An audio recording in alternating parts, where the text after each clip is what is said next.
Naniniwala ka bang mas loyal ang mga lalaki kumpara sa mga babae? Sabi?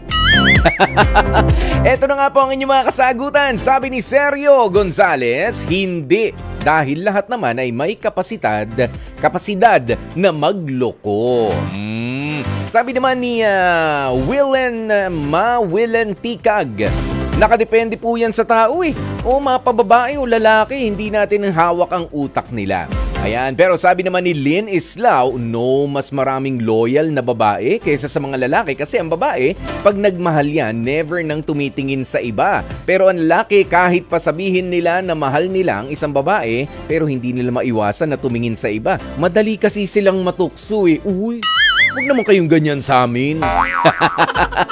Ayan, si Tess Sebastian sabi, nako, sa panahon ngayon, halos equal na lang ang mga babae at mga lalaki. May mga babaeng kumakabit o nangaagaw ng asawa ng may asawa or boyfriend ng iba. May mga lalaking madali rin naman matukso sa mansanas na alok ni Eva. Ang hina lang. Oh, di ba? Galing. Galing nung sagot na yun ni Tess Sebastian. Sabi naman ni Toy Aquino, oo, mas loyal ang mga lalaki kasi pansin ko mas maraming babae ang humahanga sa iba't ibang tao at mga bagay at mas matampuhin at lagi pang may toyo lalo na pagka may dalaw. Yun lang.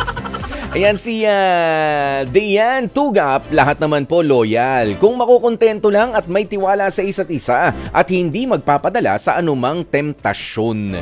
O yun. O eto naman si Renato C. Naniniwala ako na lalaki ang mas loyal. Katulad ko na lang, 20 years na ako sa marriage. Hanggang ngayon, kami pa rin ng partner ko. Eh di ang galing.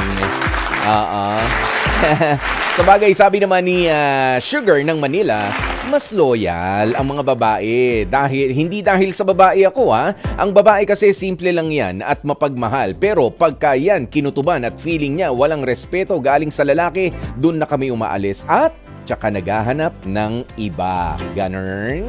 Ayan, at syempre maraming salamat nga po sa inyong mga kasagutan, mga kapatid.